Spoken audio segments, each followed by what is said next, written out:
En el Evangelio de Lucas hay una historia muy conocida. El Señor Jesucristo iba camino de Jerusalén hacia Jerusalén y de repente se le aparecen 10 leprosos, 9 israelitas, un samaritano, pidiendo al Señor que tenga compasión de ellos. Y dice en Lucas 17 que el Señor Jesucristo los sanó a todos. Ahora, lo que se resalta en esa historia no es el poder milagroso de Jesús, aunque indudablemente está allí en una forma muy clara. No es la compasión y la misericordia del Señor para con aquellos que sufren. Lo que se resalta en esa historia es la ingratitud de los leprosos israelitas. Porque solo el samaritano se volvió a dar gracias. Dice en Lucas 17:15, entonces uno de ellos, porque ellos fueron sanados en el camino, viendo que había sido sanado, volvió glorificando a Dios. Noten los detalles, a gran voz, y se postró rostro en tierra a sus pies, dándole gracias. Y este era samaritano. Y respondiendo Jesús dijo, ¿y no son 10 los que fueron limpiados? ¿Y los 9 dónde están? No hubo quien volviese y diese gloria a Dios, sino este extranjero. Noten cómo Jesús conecta la gratitud con el darle gloria a Dios. Mis hermanos, esta historia pone de manifiesto uno de los más grandes defectos, y yo diría de los más feos defectos de la raza humana. O sea, tú y yo, nosotros somos la raza humana. La ingratitud. La ingratitud. Ese es uno de esos rasgos de carácter que a todos nos molesta profundamente cuando otros son ingratos con nosotros, pero que fácilmente tomamos con ligereza cuando somos nosotros los que no damos gracias. Me llama la atención cómo Pablo en su carta a los Romanos, cuando está planteando cuál es el problema fundamental de la raza humana, por qué nosotros necesitamos el Evangelio, una de las cosas que menciona es la ingratitud. Pablo dice que la ira de Dios se revela desde el cielo contra toda impiedad e injusticia de los hombres que detienen con injusticia la verdad. Y Pablo dice que nosotros, todos los seres humanos, por naturaleza conocemos a Dios.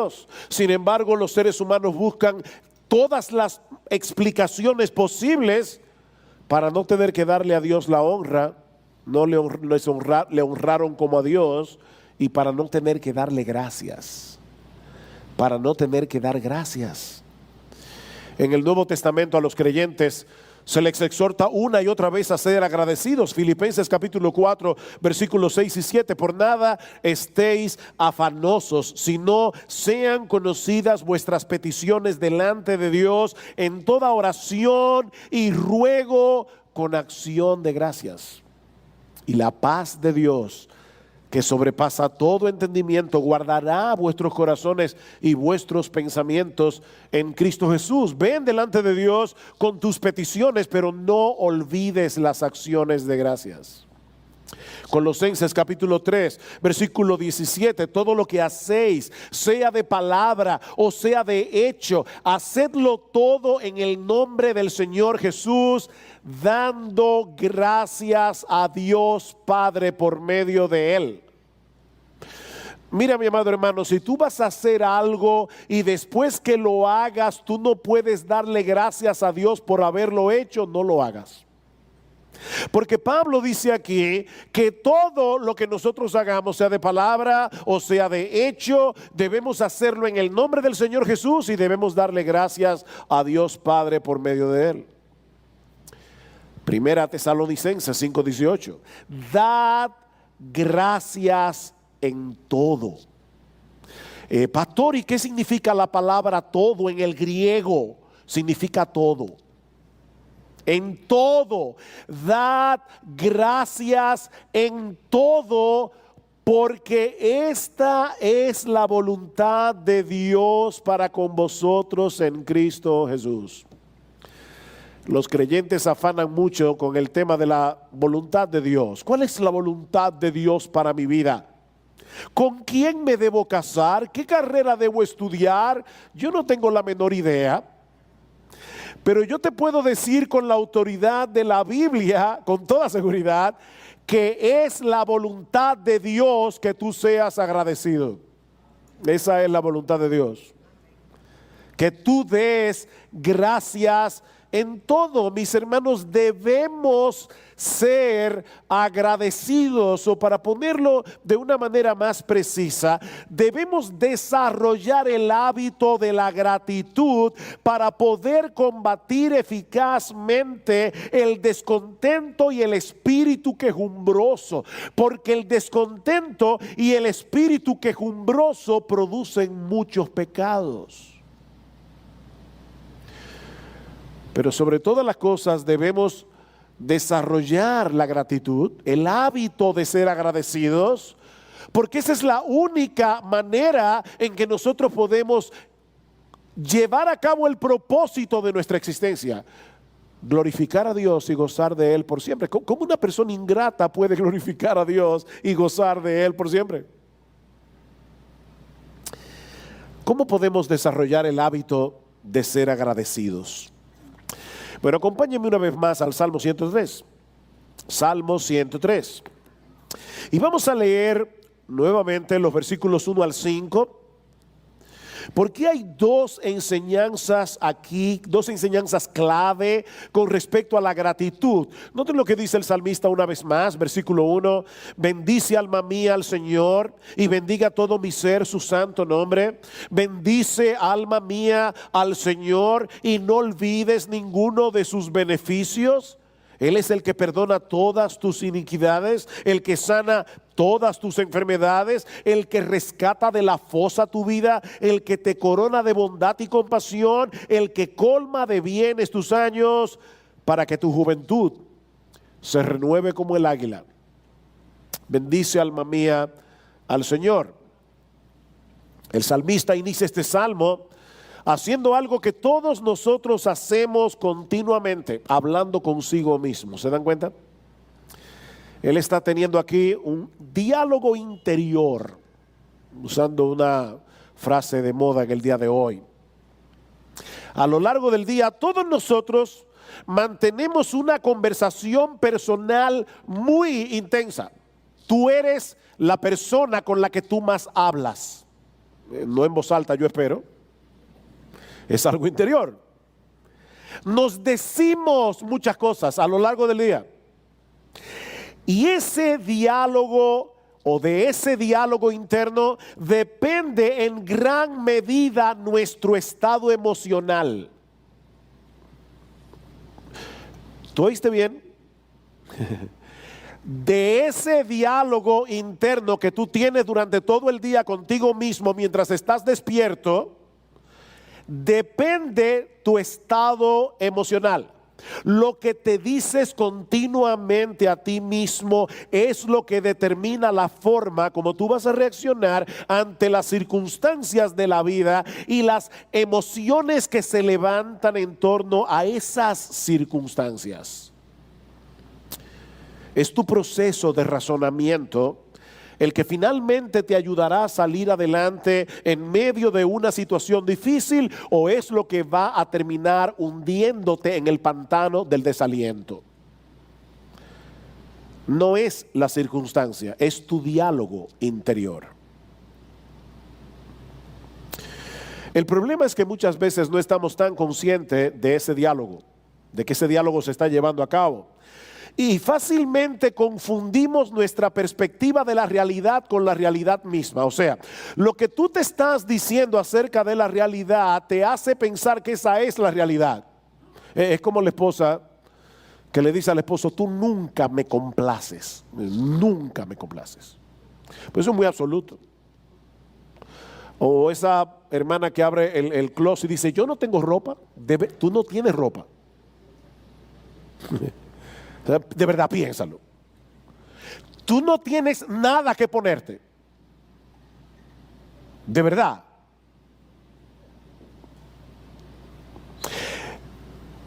En el Salmo 103, nosotros tenemos un caso a la inversa. Aquí encontramos al salmista diciéndole a su alma, ordenándole a su alma, es una orden, que traiga a su memoria todos los beneficios que ha recibido de la mano de Dios y que le alabe por eso con todo su alma, con todo su corazón, con todas sus fuerzas. Bendice, alma mía, a Jehová, y bendiga todo mi ser su santo nombre. Todo mi ser. Nosotros no sabemos cuáles fueron las circunstancias en que David escribió este salmo. Tal vez estaba atravesando por un tiempo de apatía espiritual, o tal vez estaba en una situación dificultosa y necesitaba traer a su mente las bendiciones que había recibido en el pasado de la mano de Dios para volver a encender su aparato emocional. No lo sabemos. Lo que sí sabemos es que él no quería darle a Dios una alabanza fría, una alabanza mecánica. Entrad por sus puertas con acción de gracias, por sus atrios con alabanza, dice el Salmo 100. Y por eso recurre a su memoria. Alma mía, no olvides ninguno de sus beneficios. Decía Agustín de Hipona, si olvidas, callarás. ¿Me recuerda eso? Si olvidas, callarás. Y eso es precisamente lo que el salmista quiere evitar. Él no está hablando aquí de ese tipo de olvido que todos nosotros tenemos cuando no recordamos dónde dejamos la llave del carro o dónde está ese documento tan importante que necesitamos ya. No, este es otro tipo de olvido. Se trata más bien de una falta de aprecio por el don recibido. No es que tú olvidaste porque tu memoria se borró. Es que tú no estás apreciando en ese momento un don que recibiste de la mano de Dios. Es ese tipo de olvido. Del rey Ezequías se dice en Segunda de Crónicas capítulo 32 versículo 25 que no correspondió al bien que le había sido hecho, sino que se enalteció su corazón. ¿Ven? No, él no correspondió al bien que se le había hecho, lo olvidó. Y como resultado se enalteció su corazón. Escuchen lo que le dice Dios al pueblo de Israel antes de entrar a la tierra prometida, Deuteronomio capítulo 8 versículo 12. Cuídate de no olvidarte de Jehová tu Dios, para cumplir sus mandamientos, sus decretos y sus estatutos que yo te ordeno hoy. No suceda que comas y te sacies y edifiques buenas casas en que habites, y tus vacas y tus ovejas se aumenten, y la plata y el oro se te multipliquen, y todo lo que tuvieres se aumente, y se enorgullezca tu corazón, y te olvides de Jehová tu Dios, que te sacó de tierra de Egipto de mano de servidumbre. Noten que Dios aquí a través de Moisés equipara el olvidar las bendiciones que Él nos da como olvidarlo a Él. ¿Se dieron cuenta de eso? Te olvidas de las bendiciones y terminas olvidándote de Dios mismo que te las dio. Y otra cosa que llama mi atención es que el pasaje que habla de Ezequías y este pasaje de Deuteronomio, los dos mencionan el orgullo del corazón como la causa de la ingratitud. Dice, y se enorgullezca tu corazón y te olvides de Jehová tu Dios. Déjame ponértelo más fácil porque nadie aquí tiene vacas. ¿Tú te acuerdas la época cuando tú andabas en bicicleta y tal vez ahora tienes carro?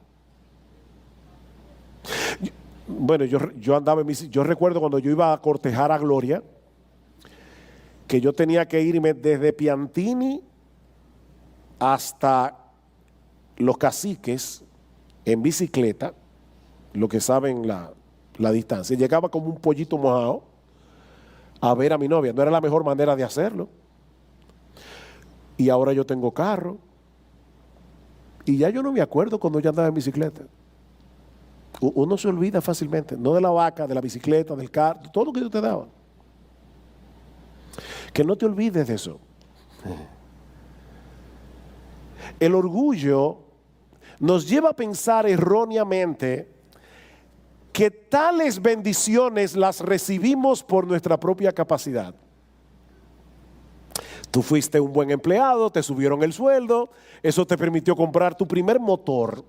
Del motor pasaste al carrito y del carrito al carro, y por supuesto es que tú eres un tipo responsable. De verdad. O sea, eso depende de ti.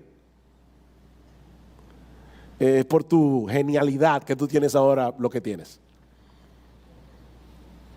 Pero el orgullo también produce un corazón ingrato, porque la ingratitud, o mejor dicho, la gratitud, es directamente proporcional no únicamente al valor que le asignamos al don recibido, sino también al valor que nos asignamos a nosotros mismos.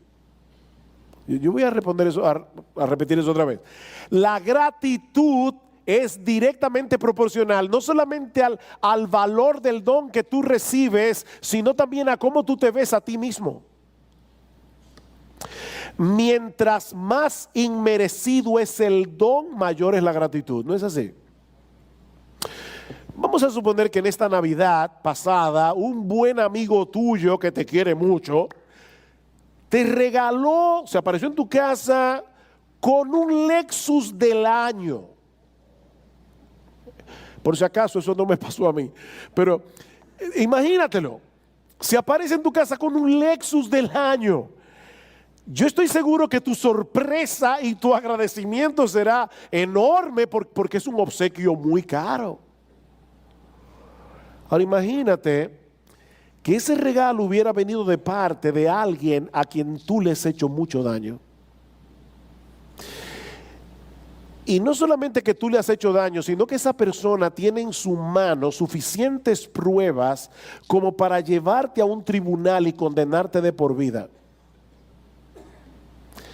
Pero en vez de hacer eso, él decidió tratarte con bondad y te regaló un Lexus del año. Bueno, en ese caso, el valor del regalo aumenta considerablemente si lo comparamos con lo que tú realmente mereces, por lo menos de esa persona. Bueno, mi amado hermano, eso es exactamente lo que ocurre entre nosotros y Dios, solo que en una dimensión infinitamente mayor. Todo lo que Dios nos da, nos lo da de pura gracia. Y su gracia no es otra cosa que todos los favores que Él nos otorga, mereciendo más bien que Él nos condene. Hemos dicho esto muchas veces, pero la gracia no es simplemente un favor que se otorga al que no lo merece, sino más bien un favor que se otorga al que merece todo lo contrario. Decía Lester, lo único que tú y yo merecemos es el infierno. Así que el mero hecho de estar sentado aquí hoy, oyendo su palabra y sabiendo que te espera la gloria, mira, mi hermano, ya eso es demasiada razón para darle gracias de rodillas como el leproso samaritano con tu rostro en tierra por el resto de tu vida.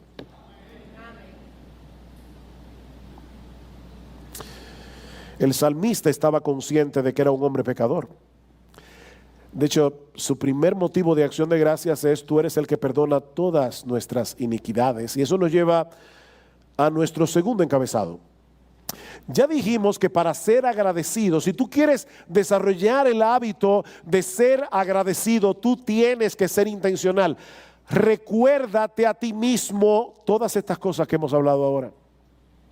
Pero en segundo lugar, este salmo nos enseña que si tú quieres desarrollar el hábito de ser agradecido, también tienes que ser específico. Tienes que ser específico. Imagínate que tú vas a la casa de alguien, vamos a suponer que es un pastor, porque tienes un gran problema y tú no sabes qué hacer, necesitas ayuda, necesitas consejo. Y este pastor o este hermano de la iglesia no solamente te dedica horas y horas para escucharte con paciencia, para darte buenos consejos, sino que todo el tiempo que tú estás en su casa, su hospitalidad excede lo que normalmente tú esperarías en un caso así. Te tratan como si tú fueras un rey en esa casa. Y al final, cuando tú te vas, le dices al hermano: mira, gracias por todo. Gracias por todo. Yo no creo que esa es una expresión congruente con el favor recibido. Tienes que ser específico. El salmista no se limita a decirle a Dios: Señor, muchas gracias por todas tus bendiciones. Gracias por todo. No, el salmista es muy específico. Versículo 3. Él es el que perdona todas tus iniquidades. Él es el que perdona todas tus iniquidades. Ese es el mayor beneficio que los creyentes recibimos de la mano de Dios. El perdón. Porque el pecado es el mayor de nuestros problemas. Ayer, cuando estábamos en la mesa orando por los alimentos y todos nos sentíamos bastante mal en casa, una de las cosas por las que orábamos al Señor era: Señor, ayúdanos a recordar que este malestar físico en realidad no es nuestro mayor problema. Nuestro mayor problema es nuestro pecado. Ese es nuestro mayor problema. El problema de ese problema es que la mayoría de las personas no está consciente de ese problema. Ve por la calle y pregúntale a cualquier persona al azar: ¿cuál es tu mayor problema? Yo dudo mucho que te encuentres con una persona que te diga: mi mayor problema es mi pecado. Mi mayor problema es mi orgullo, mi soberbia, mi egoísmo, mi maldad. La gente no lo ve así. Pero mis hermanos, independientemente de cómo las personas lo perciban o no, el pecado es el más grave de todos nuestros problemas. Lamentaciones capítulo 3, versículo 39, ¿por qué se lamenta el hombre viviente? Y no olviden que el libro de Lamentaciones se llama Lamentaciones porque es un libro que está lleno de calamidades de todo tipo. Y dice el autor del libro: ¿por qué se lamenta el hombre viviente? Laméntese el hombre por su pecado, no por sus circunstancias. Y no es que no podemos lamentar las circunstancias. Lo que estamos diciendo es que tu mayor problema no son las circunstancias, es tu pecado. El pecado nos separa de Dios. El pecado daña nuestras relaciones personales.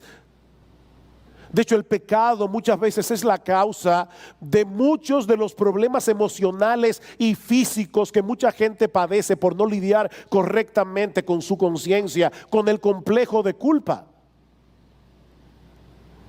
Todos nosotros fuimos creados por Dios con una conciencia. ¿Y saben lo malo de la conciencia? Que la conciencia no tiene un vocabulario muy amplio.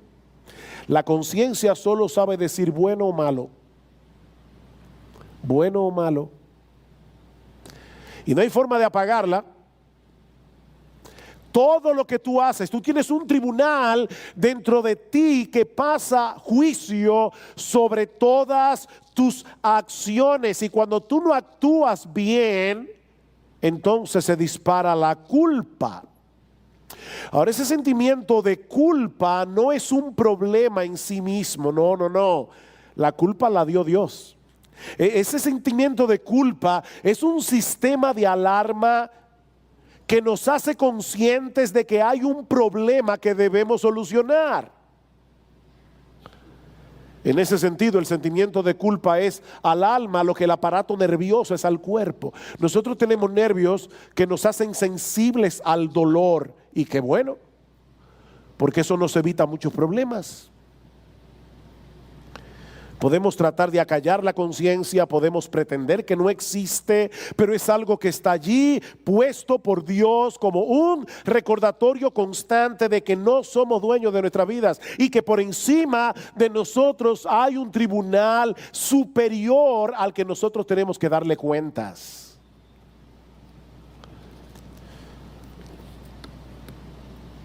Y cuando una persona no maneja bien su complejo de culpa, es increíble la cantidad de problemas físicos y emocionales que puede llegar a tener. La buena noticia es que ese mismo Dios que puso en el hombre una conciencia que nos convence de pecado, ha provisto un remedio eficaz para ese problema. ¿Y a qué precio? Mis hermanos, David está diciendo aquí: bendice alma mía Jehová, y no olvide ninguno de sus beneficios, comenzando por el hecho de que Él es el que perdona todas tus iniquidades. Y saben que David no conocía lo que nosotros conocemos hoy acerca de la obra de Cristo.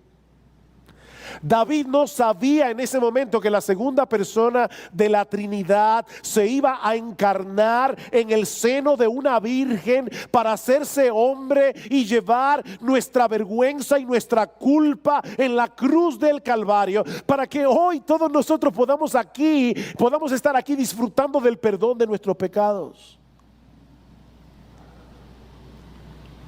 ¿Saben que todos los pecados que fueron perdonados en el Antiguo Testamento fueron perdonados a crédito? ¿Cómo fue que Dios pudo perdonar el pecado de Abraham, el pecado de David, el pecado de todos los santos del Antiguo Testamento si Cristo no había muerto en la cruz? A crédito. Todos esos perdones estaban a la espera de que Jesucristo derramara su sangre en la cruz del Calvario. Pero tú y yo no disfrutamos de un perdón a crédito. Tú y yo disfrutamos de perdón, punto.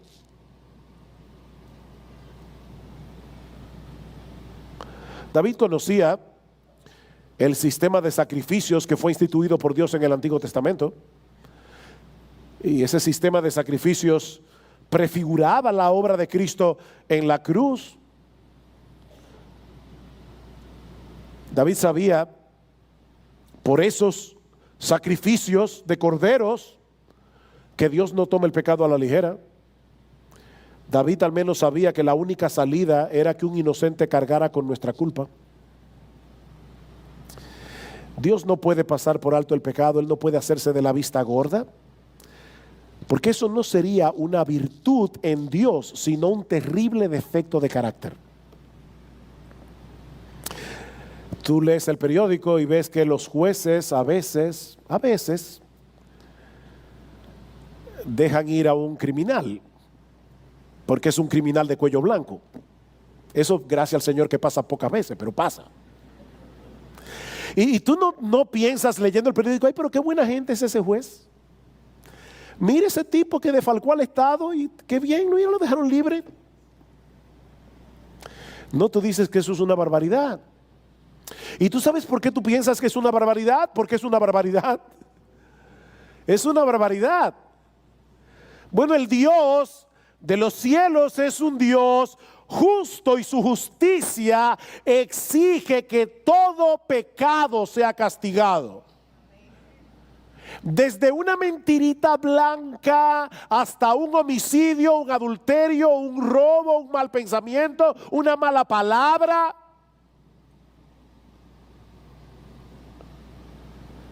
Pero nuestro Dios es también amante y compasivo.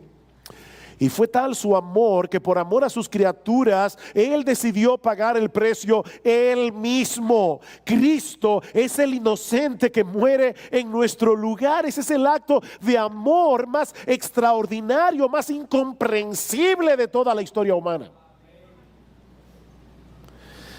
De manera que si David, cuando escribió el Salmo 103, 1000 años antes de Cristo, estaba maravillado con esa idea de que Dios perdona pecados, y él dice: alma mía, bendice a Jehová, no olvides ese beneficio, él es el que perdona nuestras iniquidades. Si David estaba sorprendido con eso, ¿cuánto más tú y yo?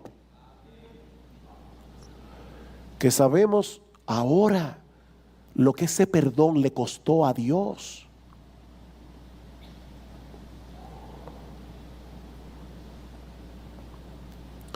¿Cuántos pecados te perdonó Dios en el 2018?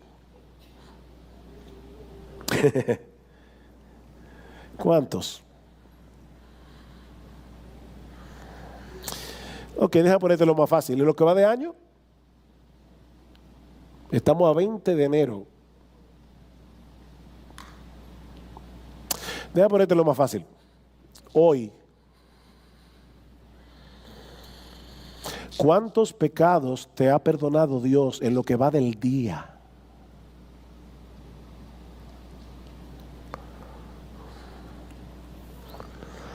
No tenemos que tratar de acallar nuestras conciencias con subterfugios psicológicos baratos para tratar con el complejo de culpa. O pretender que la culpa no existe. Porque nosotros sabemos que nuestro Dios es bueno y perdonador. Y grande en misericordia para con todos los que le invocan. Lester decía cuando leí el Salmo 103, yo solamente leí hasta el versículo 5, pero en este mismo Salmo dice en el versículo 12, como está lejos el oriente del occidente, así alejó de nosotros nuestras transgresiones. Yo le decía a una hermana hace unos días atrás aquí en la iglesia, le decía, wow, qué interesante que ese Salmo dice como está lejos del oriente del occidente, no dice como está lejos el norte del sur. Porque si tú vas al norte, llegas al polo norte. Si vas al sur, llegas al polo sur. Pero si te vas al este, siempre habrá un este por delante. Y si te vas al oriente, lo mismo.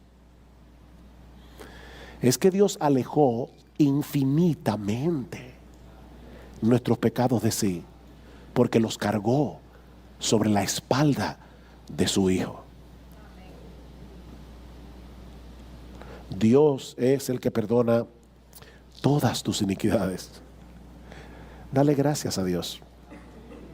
Pero Él también, dice el salmista, es el que sana toda tu dolencia. Perdón, el que nos rescata. Yo estoy mal. El que sana nuestras dolencias o nuestras enfermedades. Dice en el versículo 4, versículo 3, Él es el que perdona todas tus iniquidades, el que sana todas tus enfermedades. El que sana todas tus enfermedades. La Reina Valera dice el que sana todas tus dolencias.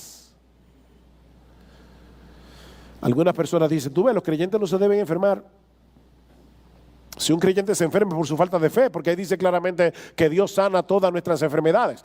Pero déjame decirte dos cosas lógicas con respecto a lo que ese texto dice. Si aquí dice que Él te sana de todas tus enfermedades, no digas que no puedes enfermarte, porque entonces Dios no tendría que sanarte. ¿Verdad? La única manera en que Dios puede sanar a un enfermo es si se enferma.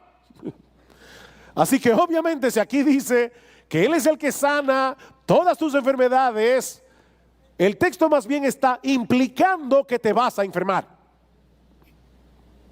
Pero en segundo lugar, ese texto no dice que Él te va a sanar de todas tus enfermedades. No, hay muchos buenos creyentes que mueren de su enfermedad. Hay creyentes que mueren de cáncer. Buenos creyentes, no por su falta de fe. Y claro, al morirse son sanados. Pero nosotros pensamos en la sanidad como lo que sucede aquí en la tierra solamente. Nosotros oramos por un creyente que está enfermo y queremos que Dios lo sane. Y una persona dice, bueno, pero aquí dice claramente que Él sana todas tus enfermedades. No, lo que ese texto enseña, mis hermanos, es que cada vez que tú te sanas de una enfermedad fue Dios que lo hizo. Él es el que sana, el que te sana de todas tus enfermedades. Cada vez que tú te sanas, fue Dios que lo hizo. Y nosotros sabemos que el Señor usa medios, nosotros sabemos que Dios usa los médicos, Dios usa la medicina, pero si Dios no quiere bendecir el medicamento y hacerlo eficaz, mira, ni que te trate el médico chino, que por cierto no sé quién es, pero parece que es muy bueno. Ni que te trate el médico chino, no te vas a sanar. Es Dios el que sana todas de nuestras enfermedades, aunque Él use medios, pero es Dios el que sana. Y es Dios el que le da sabiduría a los hombres en su gracia común para descubrir buenos medicamentos, para diseñar buenos medicamentos, una hierbita que hay por allá afuera que cura tal cosa. Todo eso lo hace Dios, le da al hombre la sabiduría para poder crear ese medicamento que tú necesitas. ¿Tú estuviste enfermo en el 2018? ¿De algo? ¿De gripe? ¿De algo? ¿Tú estuviste enfermo? Si tú estás sano, mi querido hermano, ¿fue Dios que te sanó? Fue Dios que te sanó. Miren, yo les decía al principio de la predicación, y no era pidiendo excusas, era simplemente para que ustedes supieran lo que había pasado. Yo tuve este fin de semana que cancelar varios compromisos ministeriales, incluyendo ayer, por lo mal que me sentía. Pero no le ora a Dios y se toma los medicamentos. Y estoy aquí gracias al Señor predicando. Él es el que sana todas tus enfermedades. Todas tus enfermedades. Mi hermano, alaba a Dios. Alaba a Dios y dale gracias. Porque fue Él que lo hizo, fue Él que obró y le dio sabiduría al médico para que te diera el tratamiento que tú necesitabas. Fue Dios el que te proveyó el seguro médico o el dinero para comprar el medicamento, porque tú puede haber un medicamento aquí genial, pero tú no puedes comprarlo. Él es el que sana todas tus dolencias. Él es el que rescata de la fosa tu vida, dice en el versículo 4. El que rescata de la fosa tu vida. La Nueva Versión Internacional traduce esta frase: Él rescata tu vida del sepulcro. Algunos entienden que David se refiere a momentos específicos de su vida en que estuvo a punto de morir y Dios lo rescató en la puerta misma del sepulcro. Otros entienden que Él está hablando de su resurrección futura. Él te va a rescatar de la fosa. Honestamente, mis hermanos, yo no estoy seguro de cuál de estas dos interpretaciones es la correcta, y las dos son bíblicas. Las dos son bíblicas. A lo largo de nuestra vida, Dios nos libra de la muerte en ocasiones de las que ni siquiera nos enteramos.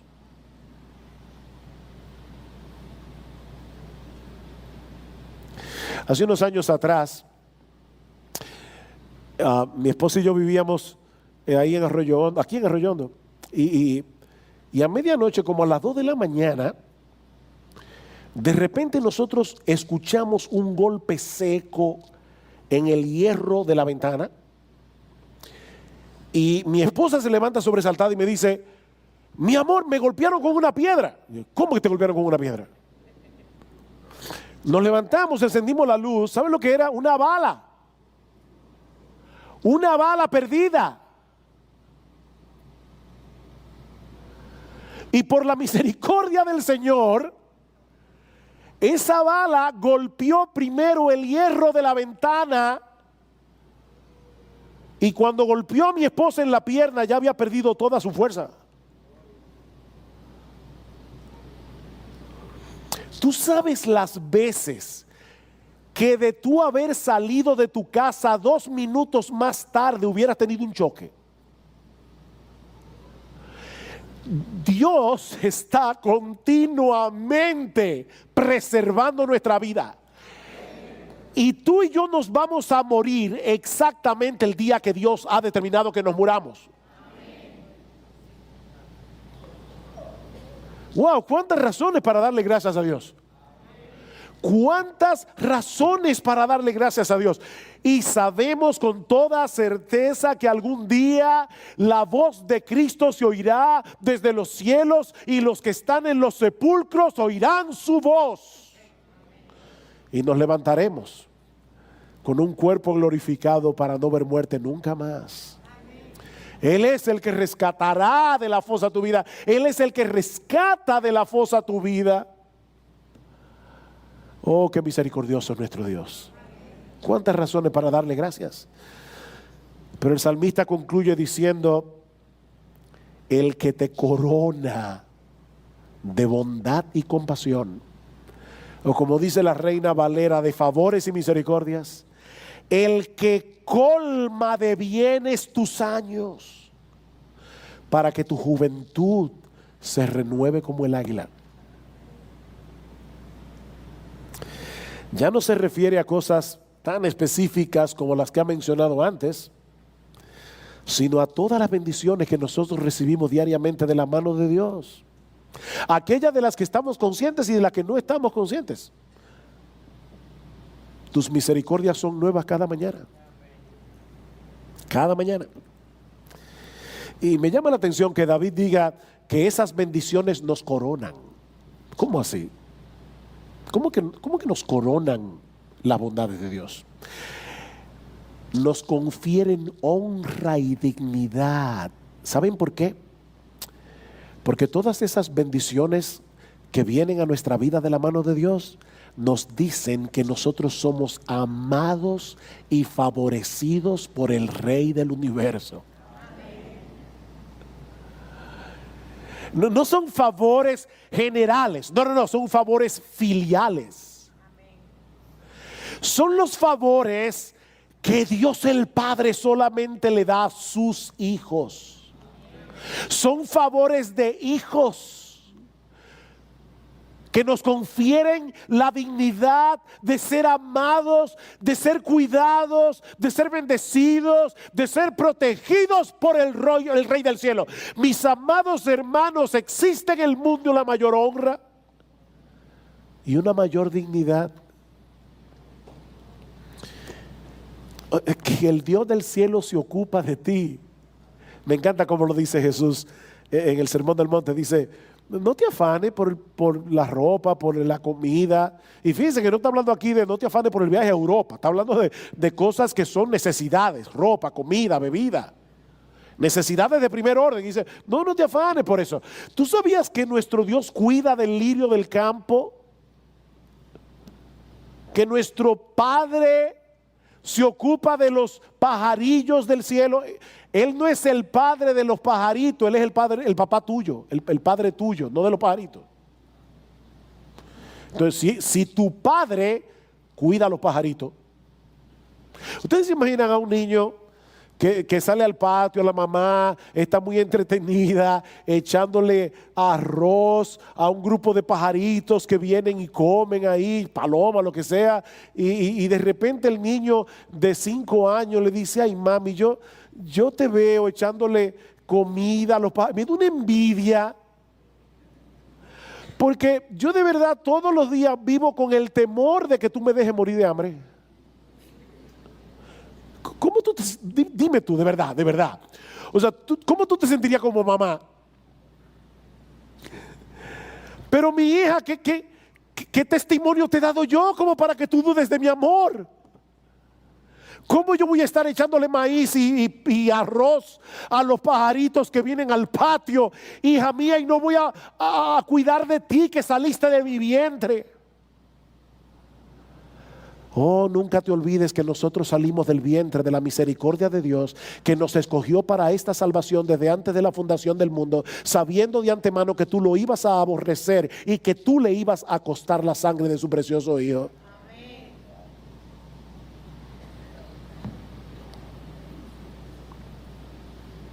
Oh, Dios no solamente nos da lo que necesitamos, Él nos da mucho más.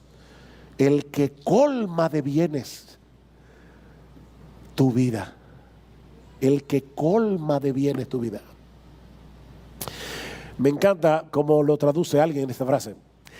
Él es quien harta de bienes tu existencia. ¿Te gusta más esa? ¿Qué dice Santiago en Santiago 1:17? Todo don perfecto desciende de lo alto del Padre de las luces, en el cual no hay mudanza ni sombra de variación. Todo don perfecto desciende de lo alto. O como dice el Salmo 23, ciertamente el bien y la misericordia me seguirán todos los días de mi vida. La palabra hebrea que se usa allí significa perseguir. Dios te está persiguiendo con sus bondades. Porque Él sabe que en nuestra necedad muchas veces nosotros andamos por caminos donde nos alejamos de sus bondades y Él te persigue con ellas. Y es por esas bendiciones de Dios que nuestras almas se mantienen vigorosas y verdes, nuestras almas, a pesar de los años. No malinterpretemos lo que dice el versículo 5. Dice, para que tu juventud se renueve como el águila. ¿En qué sentido? ¿No debo tener arrugas? No. Eso no es lo que el texto está enseñando. Pero escucha lo que dice el Salmo 92. El Salmo 92 dice, el justo florecerá como la palma, crecerá como cedro en el Líbano, plantados en la casa del Señor, florecerán en los atrios de nuestro Dios. Aún en la vejez darán frutos, estarán vigorosos y muy verdes para anunciar cuán recto es el Señor, mi roca, y que no hay injusticia en Él. Cuando tú puedes ver a un creyente de años que probablemente ha pasado por 1001 y todavía está aquí alabando a Dios y diciendo, mi Dios es bueno, es porque su alma sigue vigorosa y verde por la bondad de Dios. Eso es lo que dice Pablo en 2 Corintios capítulo 4. Cuando dice que las aflicciones del tiempo presente, bueno, eso dice en Romanos, dice que las aflicciones del tiempo presente no son comparables con la gloria que en nosotros ha de ser revelada. Pero en 2 Corintios capítulo 4, en el versículo 16, dice, por tanto, no desfallecemos, antes bien, aunque nuestro hombre exterior va decayendo, sin embargo, nuestro hombre interior se renueva de día en día, pues esta aflicción leve y pasajera, y de paso, la aflicción leve y pasajera de la que está hablando Pablo aquí, en el capítulo 1 revela cuál es que en Asia estuvo a punto de perder la vida. Y dice que eso es leve y pasajero. Esta aflicción leve y pasajera nos produce un eterno peso de gloria que sobrepasa toda comparación. Estarán vigorosos y verdes. Él da fuerzas al cansado, dice el Señor. Los jóvenes flaquean y caen, los que esperan en Jehová van a correr.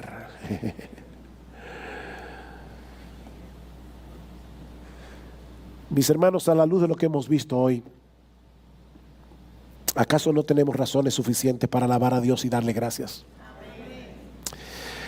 No solo por sus abundantes bendiciones a lo largo de toda nuestra vida, sino por aquellas bendiciones que Él ha reservado para la eternidad.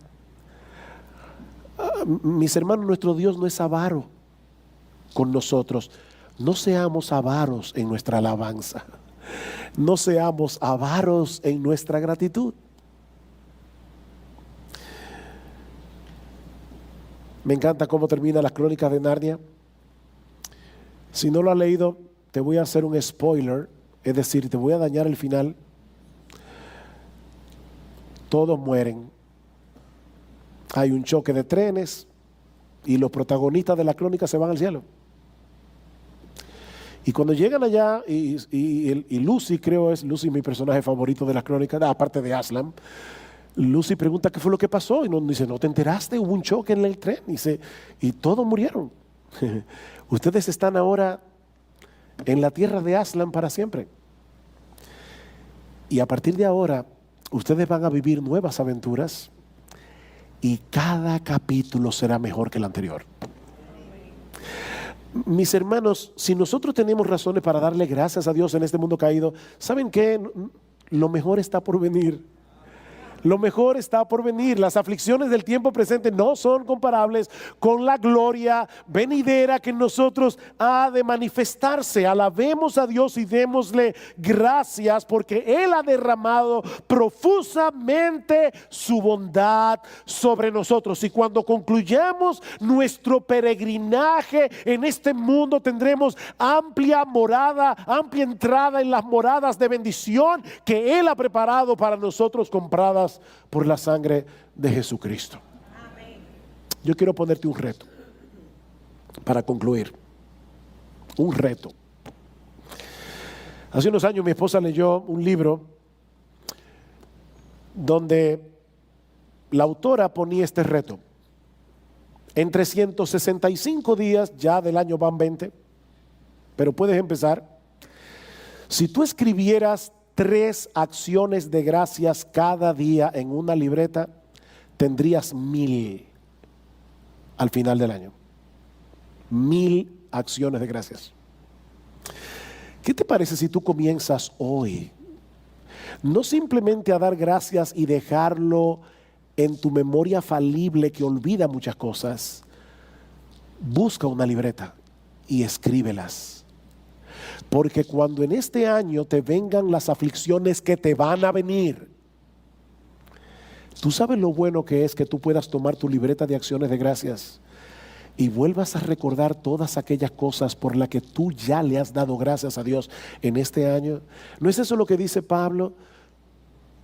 Por nada estéis afanosos y no sean conocidas vuestras peticiones delante de Dios con toda oración y ruego, con acción de gracias, y la paz de Dios que sobrepasa todo entendimiento guardará vuestros corazones y vuestros pensamientos en Cristo Jesús.